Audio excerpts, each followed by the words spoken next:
ଜଗନ୍ନାଥ ସାଙ୍ଗମାନେ, ମୁଁ ହେଉଛି ଆପଣଙ୍କର ସୁରଜ। ମୁଁ ପୁଣି ଏକ ନୂଆ ଭିଡ଼ିଓକୁ ଆପଣଙ୍କ ପାଖକୁ ନେଇ ଆସିଛି। ଆଜିର ଟପିକ୍ ହେଉଛି ଆପଣ ପ୍ଲସ୍ ଟୁ ପିଲାମାନଙ୍କ ପାଇଁ ଖୁସି ଖବର। ଆସନ୍ତୁ ଜାଣିବା କ'ଣ ଖୁସି ଖବରଟି। ତ ସେଇ ଖୁସି ଖବରଟି ହେଲା, ମାର୍କ ବଢ଼ାଇବାକୁ ଯୁକ୍ତ ପରୀକ୍ଷାର୍ଥୀଙ୍କୁ ମିଳିବ ସୁଯୋଗ। ଗଭର୍ଣ୍ଣମେଣ୍ଟ ଏକ ନୂଆ ରୁଲ୍ସ ଲାଗୁ କରିଛି, ଯାହା ହେଉଛି କି ମାର୍କ ବଢ଼ାଇବାକୁ ଯୁକ୍ତ ପରୀକ୍ଷାର୍ଥୀଙ୍କୁ ମିଳିବ ସୁଯୋଗ। ତ ଜାଣିବା କିପରି କ'ଣ, ଆସନ୍ତୁ।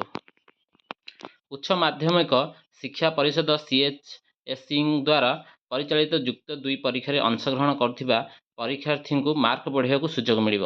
ତ କିପରି ମିଳିବ, କ'ଣ ମିଳିବ, ଆସନ୍ତୁ ଜାଣିବା।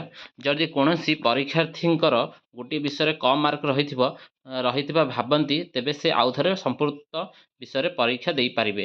ଆମର ପୂର୍ବବର୍ଷ ତାହିଁ ପୂର୍ବବର୍ଷର ଜାଣିଥିବେ ପିଲାମାନେ, ପରୀକ୍ଷାରେ କମ୍ ମାର୍କ ଥିଲେ ଆମକୁ କୌଣସି ପ୍ରକାର ସୁଯୋଗ ମିଳୁନଥିଲା ପୁଣି ଥରେ ଏକ୍ଜାମ୍ ଦେବା ପାଇଁ, ଯାହାକି ଫେଲ୍ ହେଲେ ଯାଇକରି ଆମେ ସେମିଷ୍ଟାର ଦେଇପାରୁଥିଲେ।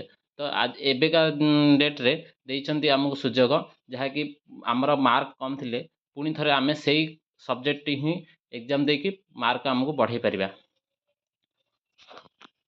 ତ ଯଦି କୌଣସି ପରୀକ୍ଷାର୍ଥୀ ଗୋଟିଏ ବିଷୟରେ କମ୍ ମାର୍କ ରହିଥିବ ଭାବନ୍ତି, ତେବେ ସେ ଆଉଥରେ ପୁଣି ସମ୍ପୃକ୍ତ ବିଷୟରେ ପରୀକ୍ଷା ଦେଇପାରିବେ, ସେ ଏଇ ବିଷୟରେ କହୁଛନ୍ତି।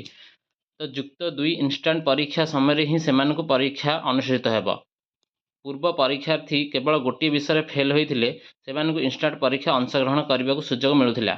ମାନେ ଆମେ ଏକ୍ଜାମ୍ ଫେଲ୍ ହେଲେ ହିଁ ଆମକୁ ଗୋଟେ ଏକ୍ଜାମ୍ ଦେବାକୁ ସୁଯୋଗ ମିଳୁଥିଲା, କିନ୍ତୁ ଏବେ ବର୍ତ୍ତମାନ କି ରହିଛି କି ଆମର ସବଜେକ୍ଟରେ କୌଣସି ପ୍ରକାର ସବଜେକ୍ଟରେ ବି ଆମର କମ୍ ମାର୍କ ଥିଲେ ଆମେ ତାହା ମାର୍କକୁ ବଢ଼ାଇବା ପାଇଁ ପୁଣି ଥରେ ଏକ୍ଜାମ୍ ଦେଇପାରିବା। ମାତ୍ର ଏଥର ମାର୍କ ବଢ଼ାଇବାକୁ ସୁଯୋଗ ମିଳିବ। ପରିଷଦ ପରୀକ୍ଷା ନିୟନ୍ତ୍ରଣ ପ୍ରଶାନ୍ତ କୁମାର ପରିଡ଼ା କହିଛନ୍ତି ଯେ 75% ମାର୍କ ନଥିବାରୁ ବହୁ ସମୟରେ ପରୀକ୍ଷାର୍ଥୀ ସର୍ବଭାରତୀୟ ପ୍ରବେଶିକ ପରୀକ୍ଷାରେ ଅଂଶଗ୍ରହଣ କରିପାରନ୍ତି ନାହିଁ। ଆମେ ଜାଣନ୍ତି କି ଆମର ଗଭର୍ଣ୍ଣମେଣ୍ଟ ଜବ୍ ଯାକ କିଛି ପ୍ରକାର, ସବୁ ନୁହଁ, କିଛି ପ୍ରକାର ଗଭର୍ଣ୍ଣମେଣ୍ଟ ଜବ୍ 75% ମାର୍କ ମାଗୁଛି।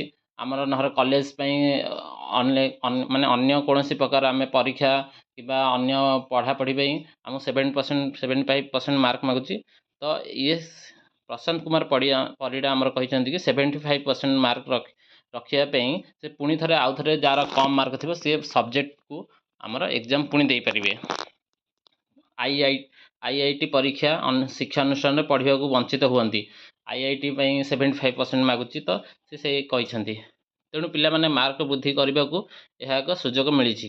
2025-2026 ଶିକ୍ଷାବର୍ଷ ଆରମ୍ଭରୁ ଏନେଇ ନିଷ୍ପତ୍ତି ହୋଇଥିଲା। ଏହାକୁ 2026 ବାର୍ଷିକ ପରୀକ୍ଷାରେ କାର୍ଯ୍ୟକାରୀ କରାଯିବ। ଏହାଦ୍ୱାରା ପିଲାମାନଙ୍କୁ ଭଲ ଡିଭିଜନ୍ ମିଳିପାରିବ ବୋଲି ସେ କହିଛନ୍ତି। ତ ଏହା ଥିଲା ଆମର ସମ୍ବାଦ ନ୍ୟୁଜ୍ର। ଦେଖନ୍ତୁ, ଏହା ଆମର ସମ୍ବାଦ ନ୍ୟୁଜ୍ର ଥିଲା।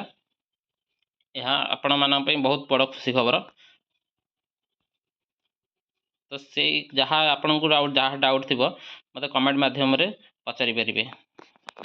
ଆଜିର ଭିଡ଼ିଓଟିକୁ ଶେଷ କରୁଛି। ଧନ୍ୟବାଦ। ଜୟ ଜଗନ୍ନାଥ।